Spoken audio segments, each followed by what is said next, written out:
The impact of the pandemic on the whole aerospace sector has been well documented. It's been greater than we feared and lasted longer than we hoped. And across the whole supply chain, the issue of how we implement strategies for recovery is taxing the best brains in the business. On this Spotlight programme, we're looking at how one of the industry's biggest technology giants is handling this challenge. We're joined by Henry Brooks, who has just been named as Collins' new President, Power and Controls, having previously headed the Customer and Account Management, where he was responsible for supporting the development and implementation of customer initiatives and facilitating internal and external collaboration among customers, the Collins Aerospace team and the industry. Henry, welcome to the programme. It's great to have you with us. Thank you very much. It's great to be with you, Alan. Now, I guess with the position you're in, you've seen all this happening with mergers. How are the synergies coming along with the UTAS Rockwell Collins merger and of course the whole Collins Aerospace into Raytheon Technologies? It must be quite confusing there. A lot has happened over the last 2 years. There's no question about it. We're now in year 2 with Collins Aerospace.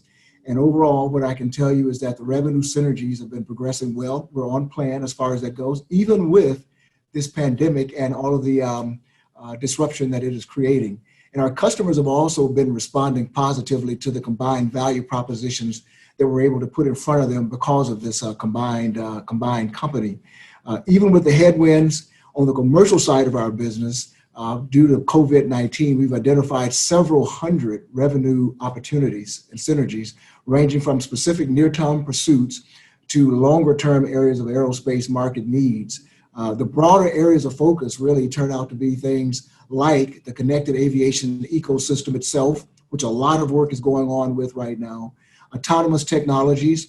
We all know that the marketplace is going that way, and Collins Aerospace has technologies that we think can enable that new future, if you will, both on the commercial as well as on the military side of our business. And then also, obviously, we're working with electric and hybrid electric solutions. As you know, and you've heard from Airbus, by 2035, they're really looking to build something completely different than we're flying today. So to create a more sustainable industry. So we're really proud to be a part of it. And we have great technologies that are going to enable some of those things that are going on in the industry today. So we look forward to it. A lot is going well, even in these times. I mean, I said in the introduction there that, you know, the whole supply chain, the whole industry is thinking about how do we recover from this? And it sounds like you're actually in a lot better position than a lot of people are. But how are you positioning yourself for a full recovery at such a challenging time? It's really interesting. Our strategy has been on recovery has been across 4 basic areas, right? When you think about it, number one is staying focused on our employees. We talk about the work from home conversations that we're all having and that we've had over the last few months. Our reality is we can't build aircraft level parts in people's homes or garages, right? And so what we've had to do was to make sure that our workplaces were socially distanced properly, make sure that in some cases we had rotating shifts as well so that all the population wouldn't be in the facilities at the same time. Additionally, though, when you think about it, we are at Collins Aerospace, we're about 70 to 75%, depending on the year, commercial, and 25 to 30% military and defense. The reality of it is the commercial business is really struggling these days. And as such, that has dented our growth patterns, no question there. We're making sure that as we're right-sizing the business and creating flexibility for our employees, that they can feel good about doing the work wherever they have to do that work from. Believe me, working from home is a real deal. You're actually working. You cut the commutes, essentially, and that creates longer days. One of the things we're also seeing, though, Ellen, is we're maximizing our opportunities with defense. In our marketplaces, what we have found is that our defense markets aren't down. It's one of the really good things that happened when we brought Raytheon into the fold as well with that merger. We became a 54% and 46%, 54% defense and 46% commercial. And this year, our defense business will certainly be larger than our commercial business is. And so we're maximizing those opportunities. I think that lastly, what I would say is that we're having to really, really maintain focus on our customers around the world. You know, we service around 2,000 OE and aftermarket and airline customers and defense.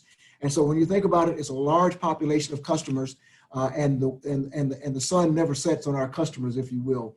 And so we're on the phone around the clock working with our customers to make sure that, number one, they're getting the hardware and support that they need. And number two, if there are other things that we need to do to support them along this way, we're making sure that we're doing those things as well. Okay, so if we look outside of the company at the moment, if you're ever going to get the commercial business back to where it was, we've got to encourage people to fly again. How is Collins supporting efforts to encourage air travel again? Fortunately, Collins Aerospace does a lot on every aircraft that flies pretty much.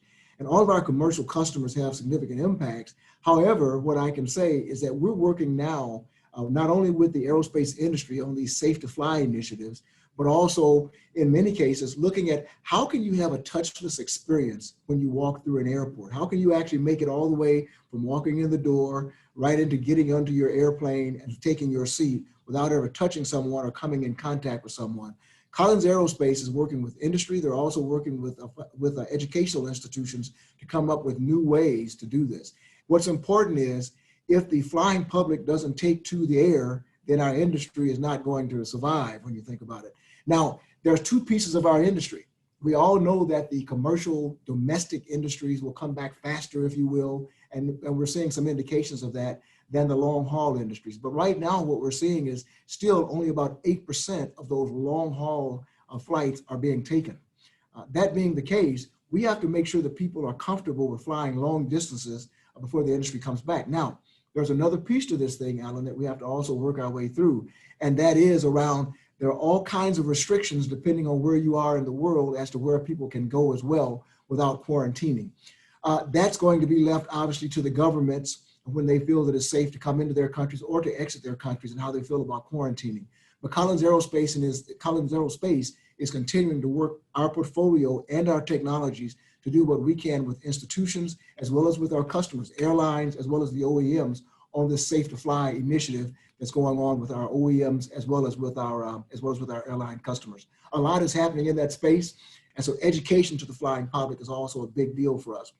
We're also looking really at the touchless experience on board, new sanitation measures, right, that can enable existing products that are already in place to actually be better solutions for our customers as well. But what do you think is going to be the most exciting of the technologies that we're going to see over the next decade?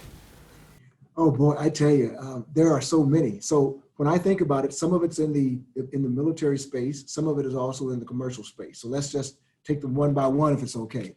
If I look at the military space, you know, the European defense budgets are really giving European countries, saying they're really committed to key programs, the sixth generation fighter, the light combat helicopter, and all these things must be sovereign. And so one of the things that we're working, or many of the things that we're working are around, how do we make sure that Collins Aerospace and the industries themselves create the technologies that are necessary and the IP in the countries that they're necessary in so that we can help to enable that activity. It's going to happen. There's no question about it.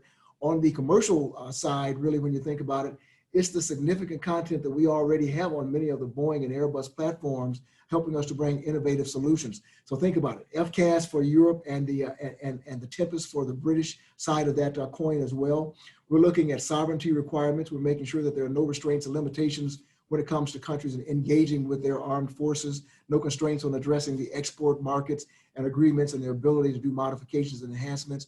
Now, one of the things that we're doing in the commercial space, whether it be the U.S. commercial space, the international commercial space, is looking at how do we lower the footprint of greenhouse gases based on the flying that we all do in the world. Now, the standard propulsion engines that we've all become accustomed to and we all fly on are not the engines of the future. So these hybrid electric engines are going to be a real thing. In some cases, the UAMs that are going on in this air taxi service between regions and checkpoints within cities, they are a very real thing. And Collins Aerospace is working hard to make sure that we have the technologies, if you will, to support those activities. So I'm excited about the future of where we're going in this industry itself, whether it's hybrid electric, whether it's UAMs, whether it's air taxis, whether it's supersonic flight, whether it's hypersonic flight. Ultimately, that's a ways off, mind you, but it is coming. And so we're excited about all those various technologies and what they can mean to our industry. And I'm proud to say that Collins Aerospace has fingers, if you will, in all of those different verticals.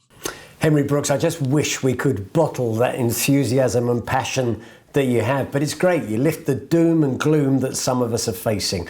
So I think that answers the question, you know. There's things to look forward to, and thank you, Henry Collins Aerospace, for sharing all of that with us. Join us again next time. Thank you very much, Alan, for having me, and I really appreciated being with you today. Thank you.